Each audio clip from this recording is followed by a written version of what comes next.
ಇದನ್ನ ನನ್ನ ಮೊಮ್ಮಗನ ಹರಿಹರದಿಂದ ನಮ್ಮ ಸೊಸೆ ಮತ್ತು ಮೊಮ್ಮಗ ಮನೆಗೆ ಬಂದಿದ್ದಾರೆ. ಇವತ್ತು 4ನೇ ತಿಂಗಳು 5ನೇ ತಿಂಗಳಿಗೆ ಅದರಿಂದ ನಮ್ಮ ಸಂಪ್ರದಾಯ ಪ್ರಕಾರ ನಾವು ಅವರಿಗೆ ನಾಮಕರಣ ಶಾಸ್ತ್ರವನ್ನು ಇಟ್ಕೊಂಡ್ರಿ.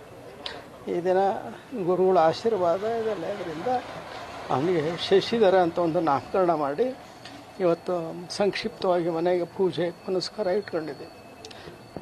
ಮತ್ತು ಏನಿಲ್ಲ, ಸರ್ಕಾರಕ್ಕೆ ಮತ್ತೊಂದು ಮನವಿ ನಾವು ಸೊಸೆಗೆ ಕೆಲಸ ಕೊಡಲಿಕ್ಕೆ ಅವ್ರಿಗೆ ವಿನಂತಿ ಮಾಡಿಕೊಂಡಿದ್ದೀವಿ.